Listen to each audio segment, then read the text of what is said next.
the best leaders you can think of, they usually combine those two traits, Right. where they know what you're capable of. They know that you can do things that maybe you don't even believe you can do. And so they know how to have that demanding element of you. They're going to push you, they're going to challenge you, etc. But they often marry that with a deep sense of support where they're like, I believe in you. I'm rooting for you. I want you to succeed. Welcome to another episode of Chief Influencer.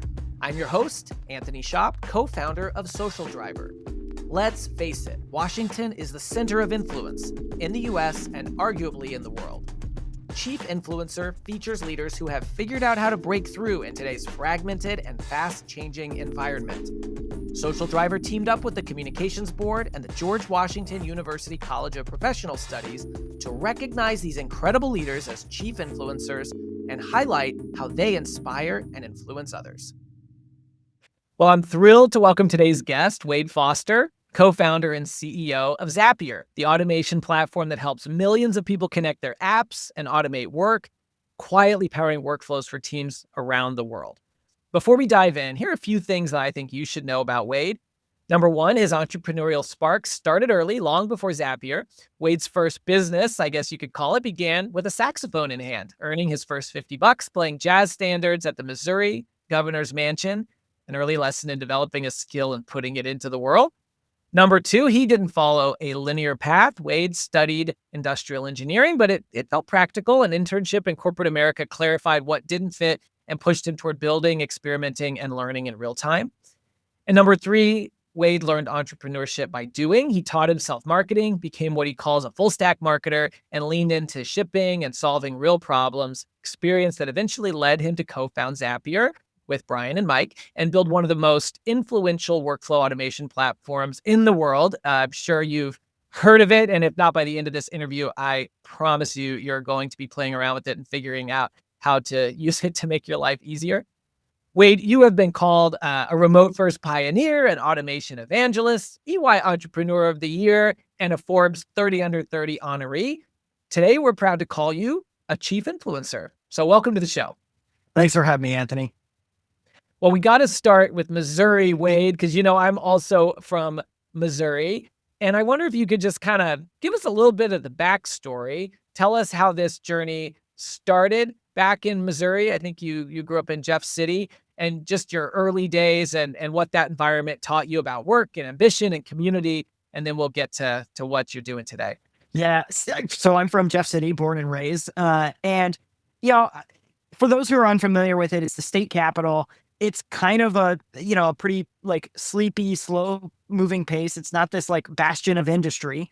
The biggest employers there are the state government. Then it's like the hospital system, the public schools, things like that. And so, I was mostly surrounded by, teachers and nurses and, state workers and things like that. And so mostly what I just grew up around was what I felt were like fairly normal, middle-class, hardworking people that would get up, they'd go do a good day's work, they'd come home and then, go watch your kids play soccer on the weekend or play t-ball or whatever. And that was kind of what I was exposed to. I didn't have a lot of, examples of what entrepreneurship looked like. Certainly not tech entrepreneurship. The tech entrepreneurship seemed like something that was for the brainiacs, right? Like, that's Bill Gates, that's Steve Jobs, that's this other type of person who, is just like a rocket scientist in a lot of ways.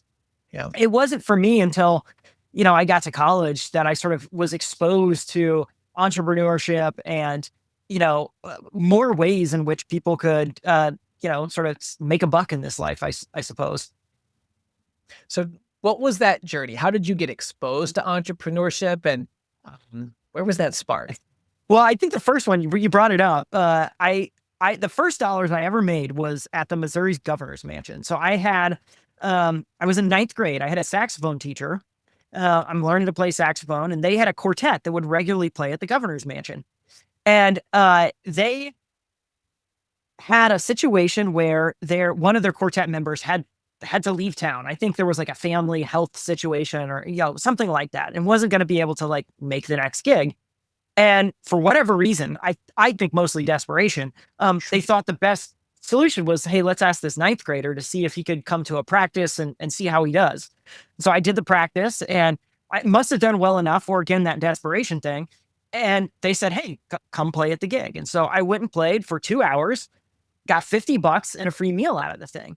And in ninth grade, I was just like, wow, that's incredible. This is an amazing deal. And then if I contrast that with my first quote unquote real job, I was a lifeguard at the public swimming pool. There, I'd made $47 for like an 8-hour shift, basically babysitting kids, cleaning wet toilet paper out of our locker rooms. And I had to pay for my own snacks. So that was kind of that first like taste where I'm like, if you have like a valuable skill and you can figure out how to sell it, you might actually make more than just an hourly wage. And I didn't do much with it at the time, but you could tell I'd sort of been infected by this other way of working. Yeah, it's like a different paradigm to how you can create value and earn a living, I guess. Totally. Okay, so let's jump ahead to Zapier. For listeners who may not know about Zapier, although I'm sure most, if not all, do, what is it and what is the problem that it solves in plain English? Sure. We like to say that Zapier is the most connected AI orchestration platform. But in plain English, what that means is that you're working inside of software tools every day. Maybe you have Vmail or Outlook for your calendar office tools. Maybe you're using Slack or Teams for discussions with your team. You might even have some customized tool for your industry, maybe a CRM or a support ticketing service or any number of applications. Inside those applications, there is valuable data and valuable workflows. And oftentimes, humans are sitting down, copying data from one into the other, trying to figure out how to do tasks here and then move that over to another team over there. With Zapier, you can set it up and build automations that sit on top of those things. My favorite use case right now, everybody's having fun setting up these meeting recording tools. So you might use something like Fathom or Granola or Otter, Firefly. They're all over the place. And after that meeting, well, instead of having it just generate to-dos for you, you should have it generate action for you. You should have it generate, if you're talking to a customer, have it generate a case study. If the customer asks a question that you've never answered before, well, have it generate an FAQ for your website. You have a whole fleet of sales teams that are recording their sales calls, generate a coaching bot that coaches them on how to do this. And so, with a tool like Zapier, you can pull in all this data and have it build automations that just do work for you consistently. And I think that's one of the magical things, especially with AI, you can do now is it's not just copying and pasting data back and forth. It's actually making decisions and coaching and guiding and helping you do work. Yeah, AI and Zapier together, you make so many crazy ideas possible. Things that, the examples you just gave, things that, would have been really unimaginable a short time ago. Take us back to the early idea of Zapier. I'd love to hear more about some of the very early use cases where this kind of concept came from and what that moment was when you realized, hey, this isn't just a good idea. This is something that people can rely on every day that can really help them, expand their capabilities.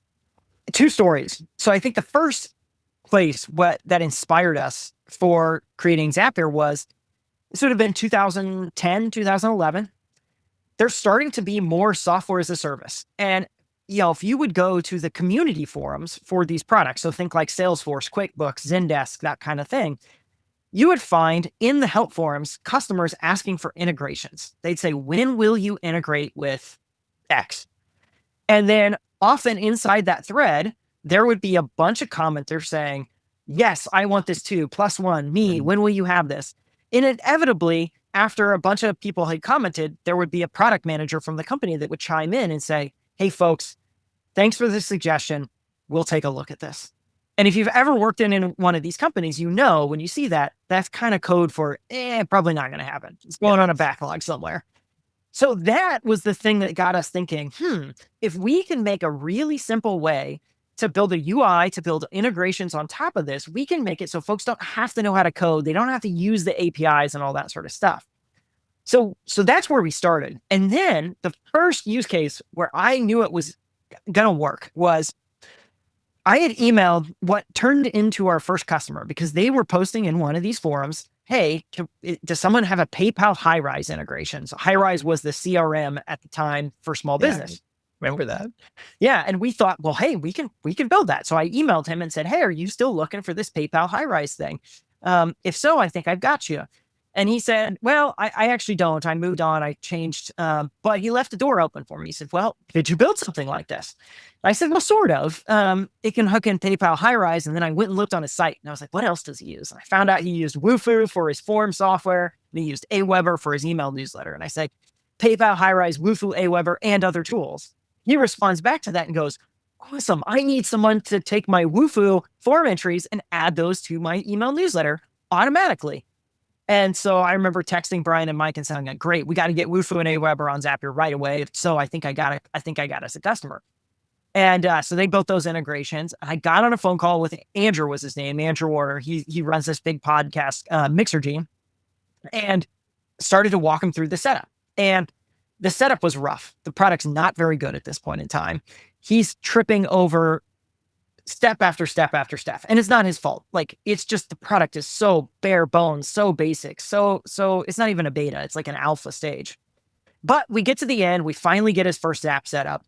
And he goes to test it. So he adds, submits his form on his site. He goes over to Aweber, refreshes the list, and then sees the name pop through. His eyes light up and he goes, Wade, oh my God, this is so awesome. This is going to save me so much time and headache. How much money do I owe you? And I remember thinking in my head, he just went through this abysmal, horrible product setup.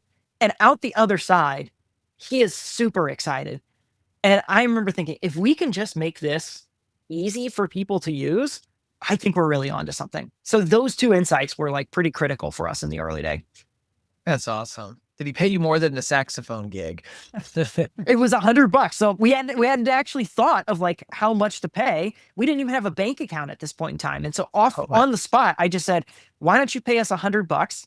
It'll be for access for the lifetime of the beta. And you can go ahead and just send me the money on my personal PayPal account. And I kid you not, after that, I went and said to Brian and Mike, I was like, we've got money. We need to go set up a bank account.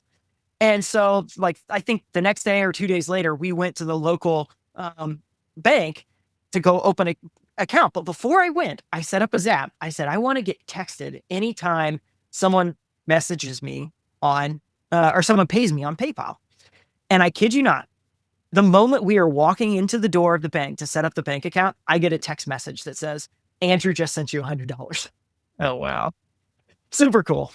You probably had to turn that Zap off after a while. It was going ding, ding, ding, ding. You're getting a lot of messages you got more popular. That was definitely like one of the most fun days was turning that Zap off, because in the early days, it's like every entrepreneur likes to take their first dollar bill to their door. Yeah.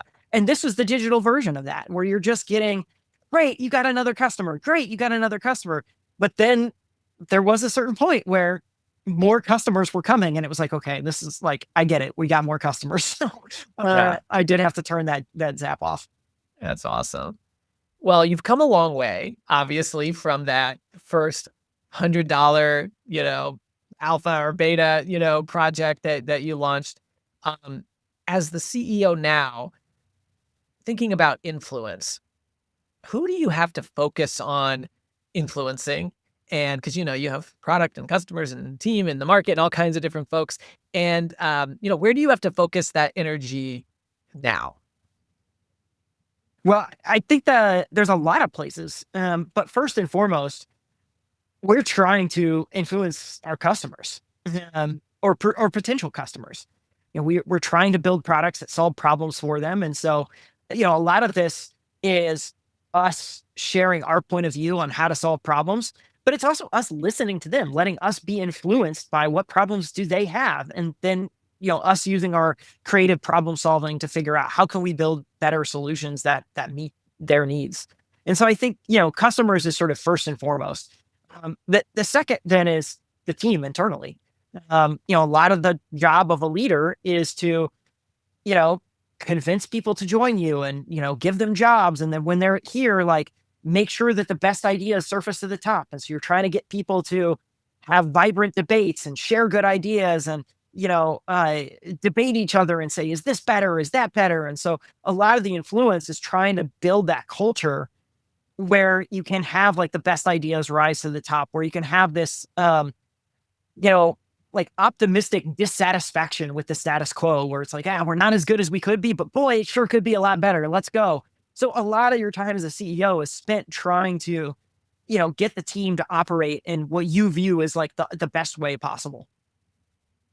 Yeah, I would imagine that your team comes up with some pretty creative ways to use your own product to solve problems, and that's probably really exciting. And I don't know what's it like inside of a company with a product like this, trying to help people see how they should leverage the power of the automations that you create to scale your own business. Dog fooding is like one of the best ways to get good ideas. So we have a whole initiative internally called Zapier on Zapier, where our team tries to figure out what problems they're facing in a particular area and build solutions to it. So, one example we have is our recruiting team uses Zapier a lot, and they recently implemented this new system about 6 months ago when you started to see a lot more AI job applications. There was a lot more sort of spray and pray because the AI makes it really easy to apply to jobs. Well, it turns out that makes our job kind of hard.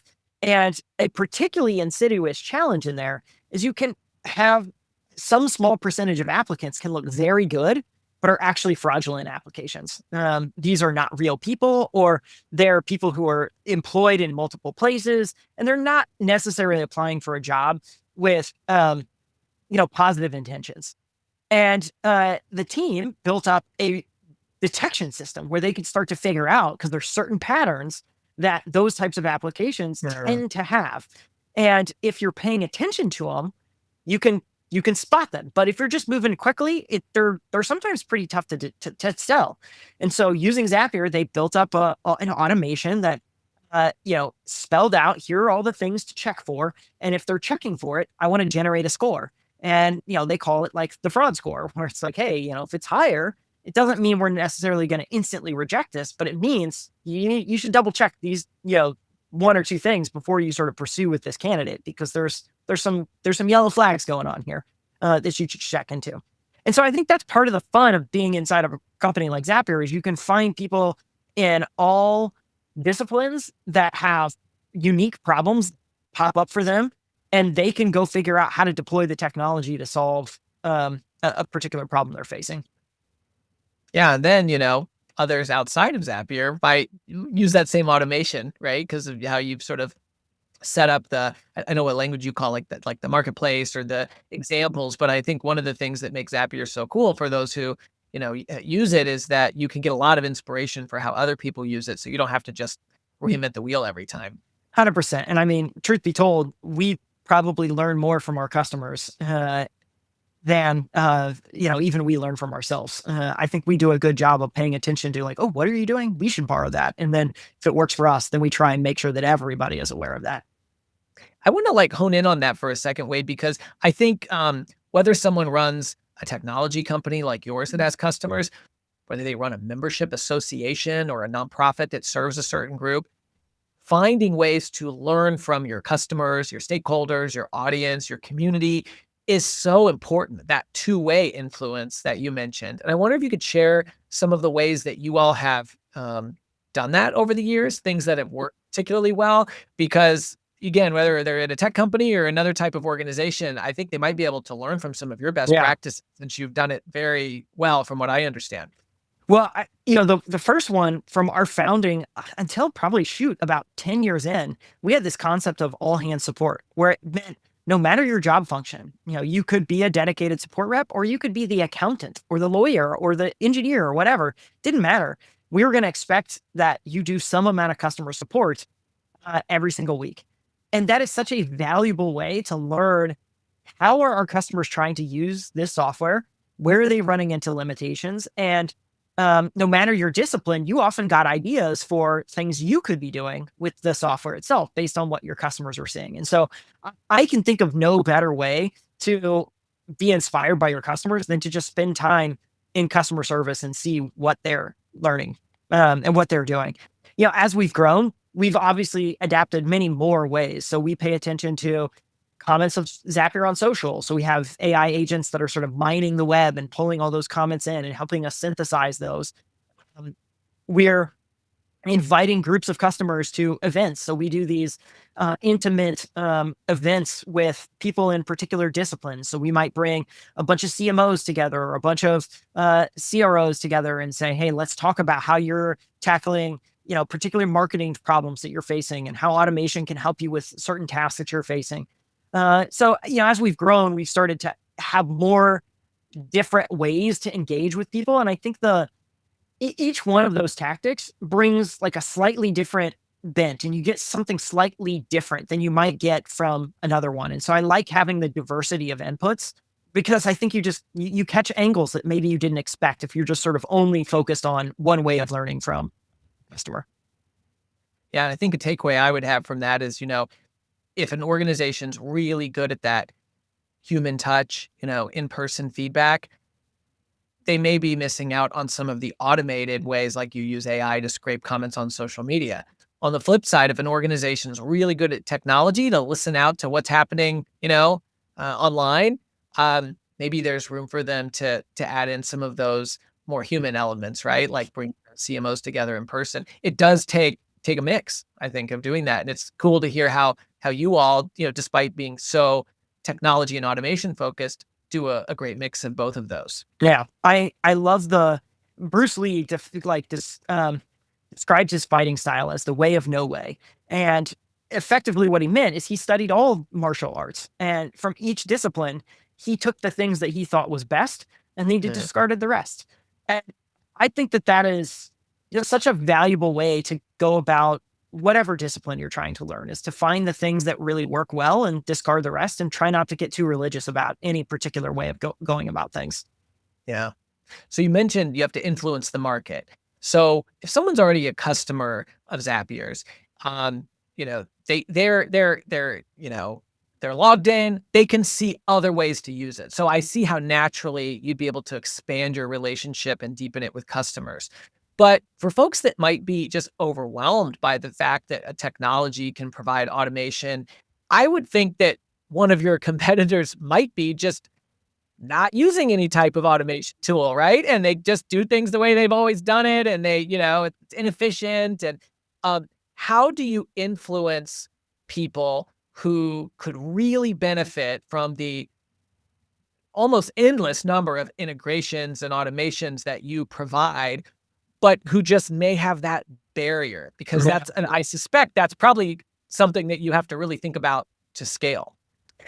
That is a very important question, Anthony. And, this one is harder to answer because, to your point, our biggest competition is usually not some other technology product. It's usually the status quo. It's usually apathy. And yeah, I won't pretend that we've sort of like, oh, just do this one trick and, all your apathy problems are solved. But, I think one thing that we have found to work well is to do workshops with groups of people. And so oftentimes when we're speaking with, enterprise customers, there will be a handful of power users in the company, but those power users know that their peers could also benefit massively from the technology, but they're just busy. They need help. They need, they need pointers. And so, we'll work with those power users and say, hey, let's set up a 4-hour workshop where people can have some time, some space to take a minute to breathe and to step outside their day to day, and everybody come learn and build things. And we see this time and time again. When you do that, you often have this huge acceleration of automation inside of a company because people are going to say, let's take a quick beat and, learn a new skill. And then once you learn it, you can sort of deploy that for the rest of your life. And I think that's, it takes like exercises like that to get most of us out of the hamster wheel. Like, it's so easy for us to get on the hamster wheel, just go about our day, do a lot of activity, but we may not necessarily always like make that huge step forward. And oftentimes to take that step forward, you do need to find a mechanism to get people to just like pause and learn a new thing. And doing that as a group is usually, like, humans are social creatures. We just like doing that. And so that's always a pretty good tactic.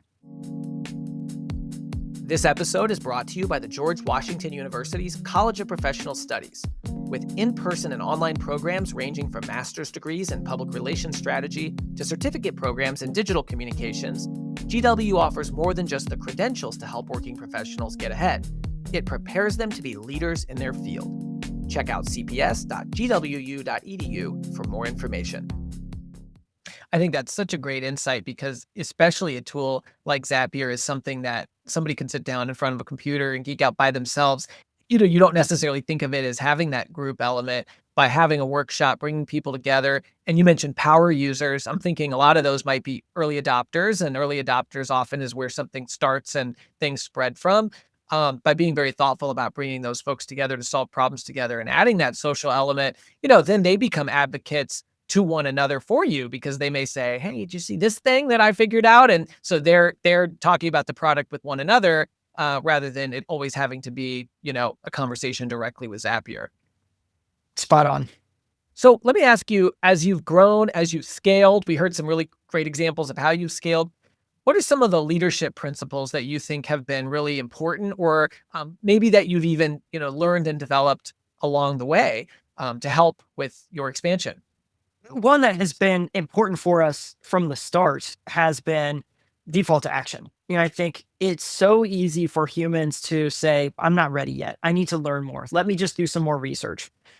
But the thing I think recognized even when we were just getting started and has proven to be true is that you learn the most by simply doing. A lot of folks have this mental model that the best way to learn is to go do research and then act. But I have found that the best way to learn is to actually act, to gather information. And then once that information, you can act again and you can act again. This is an iterative cycle. And so that default to action is so valuable because you can put stuff out in the world, see how customers react to it. And then if it's positive, do more of those things. If it's negative, go, okay, less of that. And that action orientation has been so powerful. I think the second thing that I've had to learn along the way, which is something I wasn't particularly good at from a leadership perspective, was how to be both demanding and supportive. This is something I learned from Ravi Gupta, who is a partner over at Sequoia.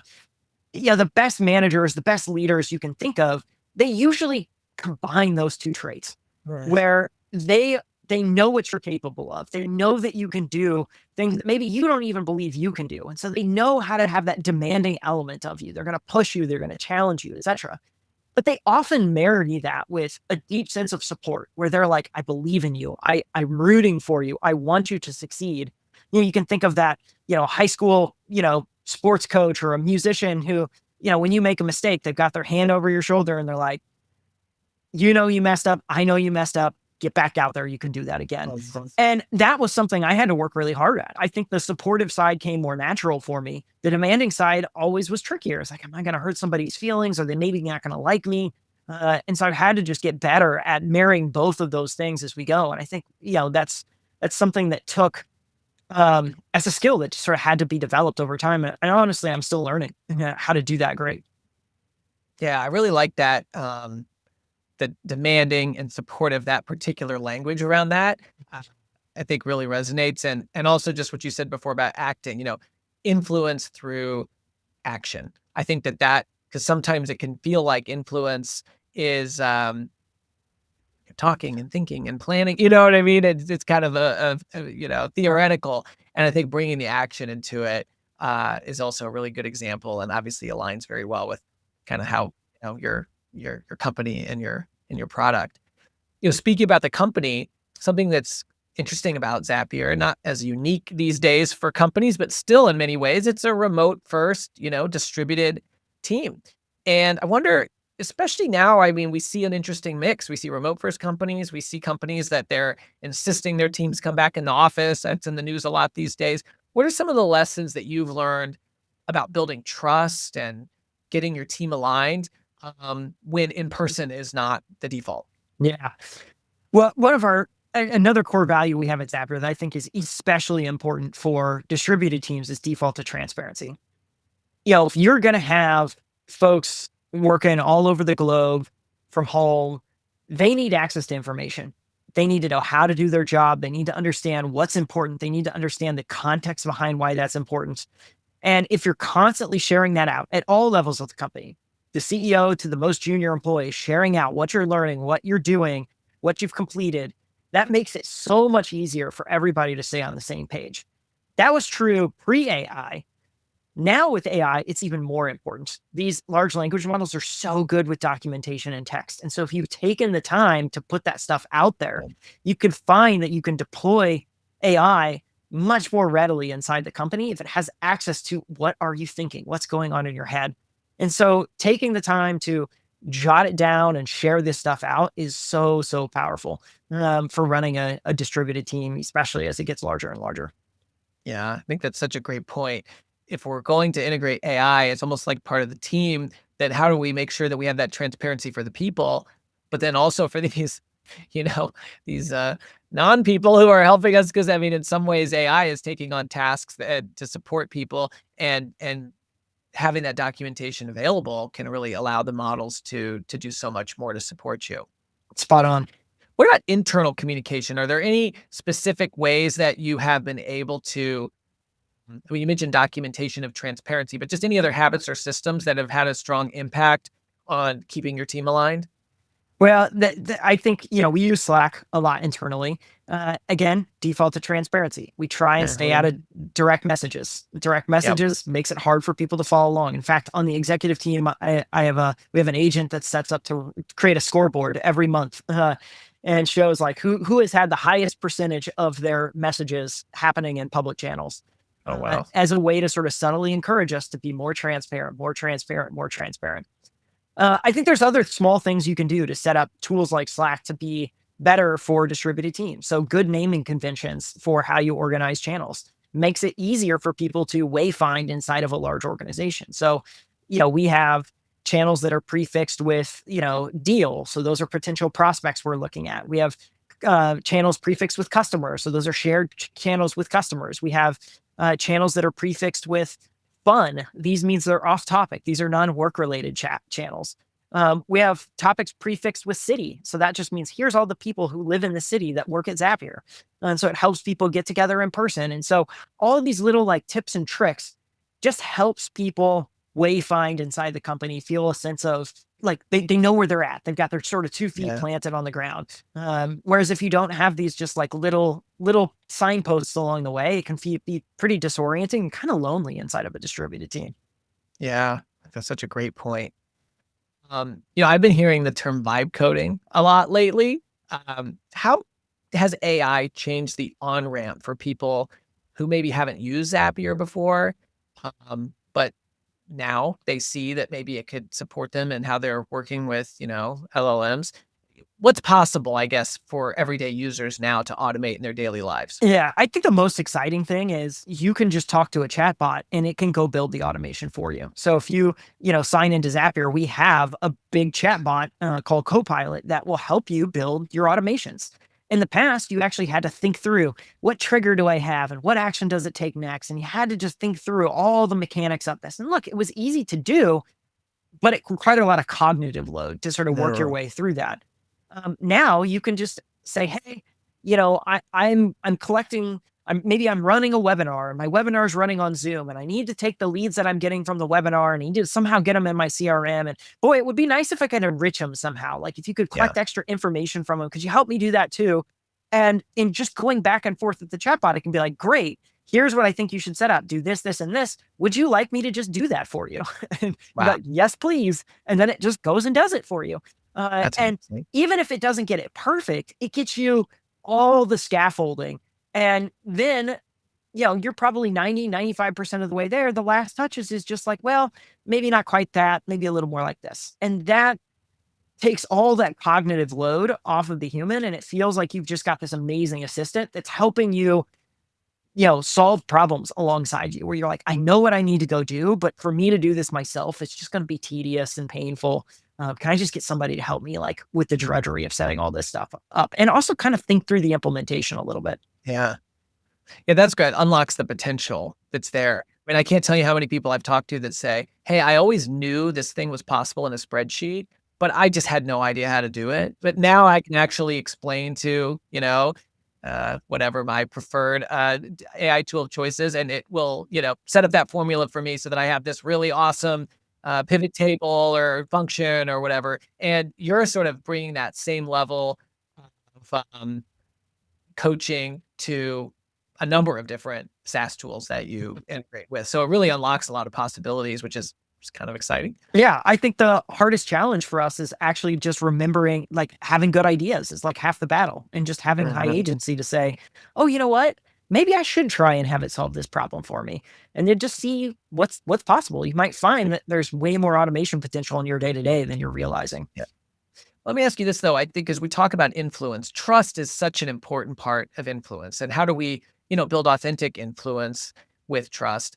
And when we think about technology, these automations, there are ways that technology can help us build trust, but there are also ways we can use technology that diminish trust, right? Like, if I get really great spam messages from people all the time and I know, okay, well, I'm not going to trust them necessarily more, but I can use AI, I can use automations to do things that'll build trust. How do you think about that in terms of, within your own leadership, your own company, how your customers use the product?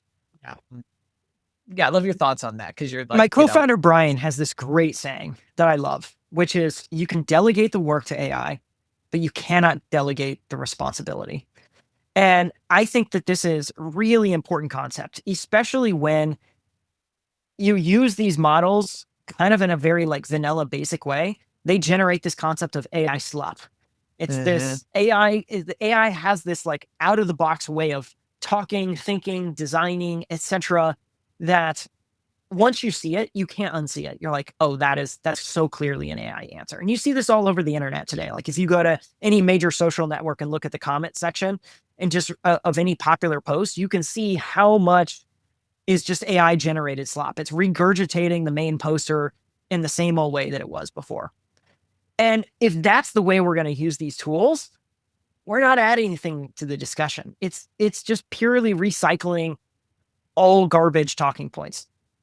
But if you're a thought partner alongside the AI, where you're giving it better inputs, when it delivers output, if you're giving it good feedback, you're going to find that what you get out of an AI system is much more elevated than what you got from just the baseline level.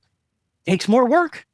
You have to be in the loop. You have to be working with it and collaborating on it. And I think that's the big difference that I see between, people who are building incredible systems with AI and people who are kind of just recycling, human knowledge that has already been generated. And so I come back to Brian's thing. You can delegate the work, but you can't delegate the responsibility. So if you're going to put that work out into the world, you better sign your name to it if you want to get, to be trusted, to be influenced, an influencer, I guess.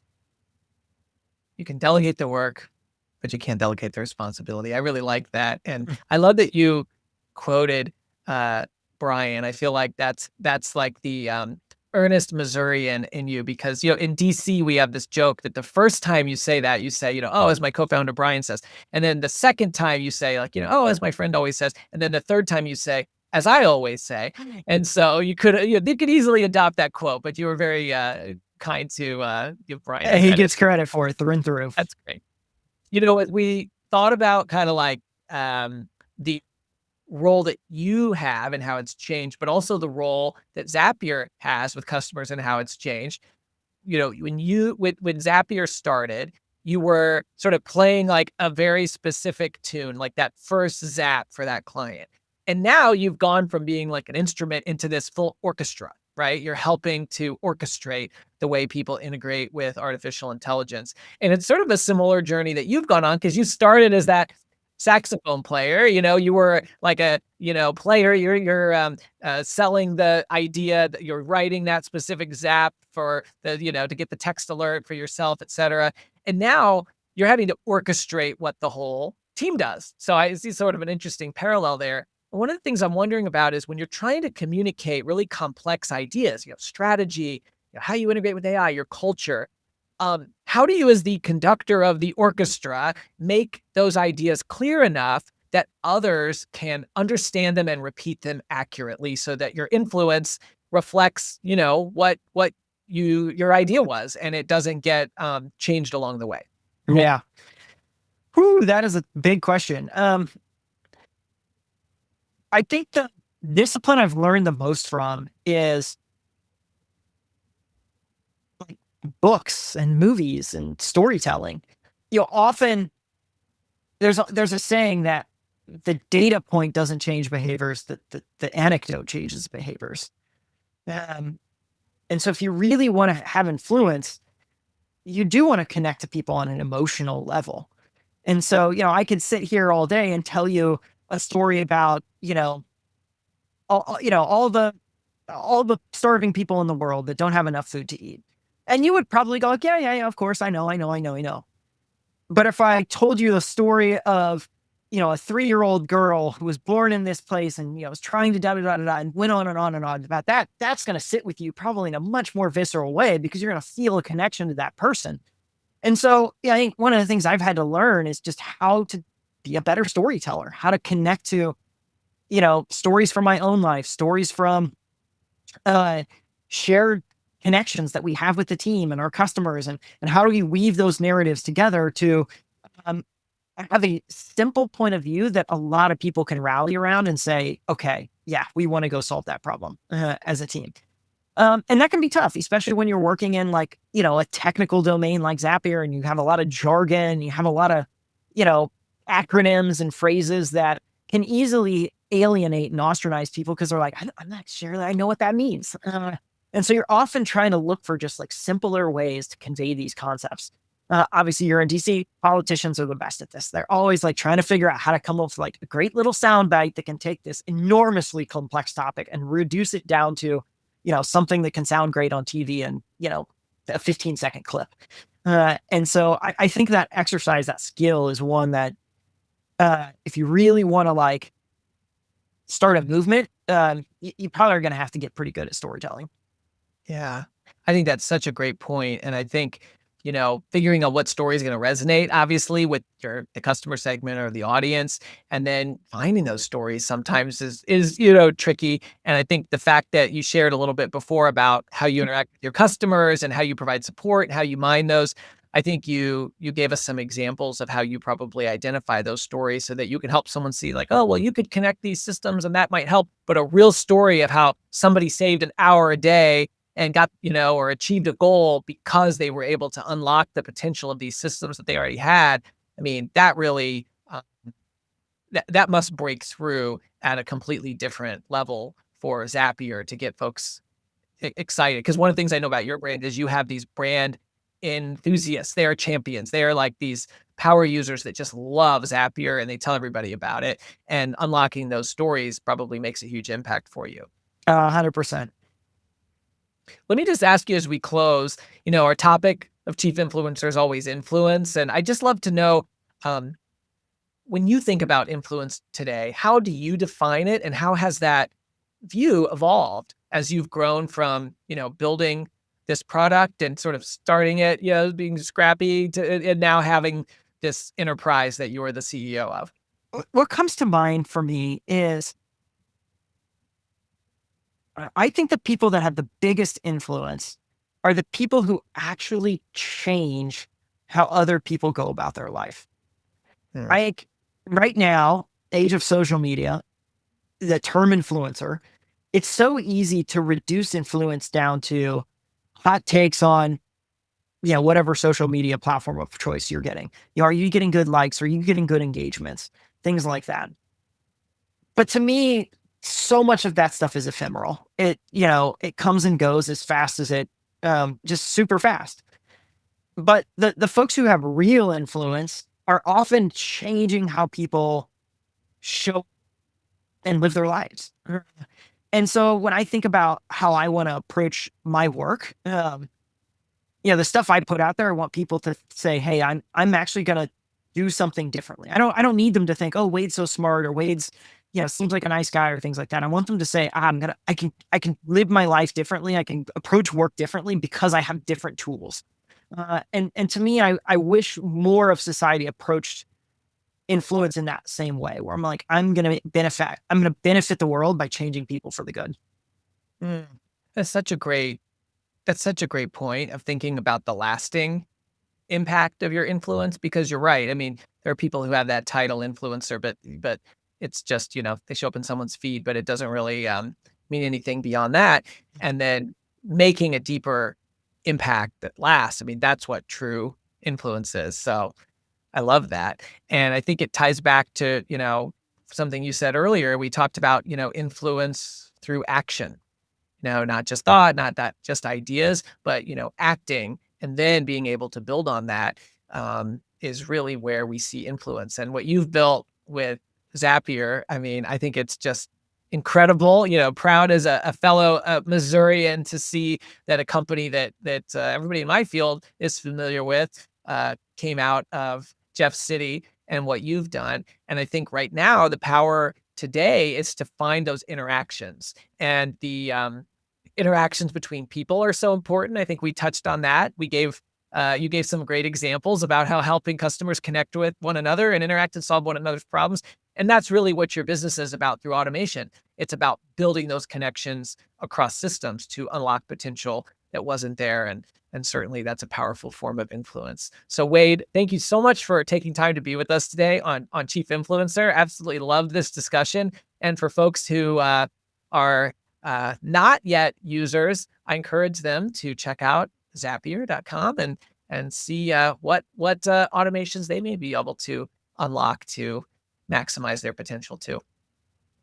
Thanks for having me. Chief Influencer is a production of Social Driver. We help clients transform complexity into clarity with people-centered strategies. Whether you're looking to elevate the influence of your brand or of your leaders, check out socialdriver.com to learn more. For show notes or to nominate a guest, visit us at chiefinfluencer.org or follow Chief Influencer on LinkedIn.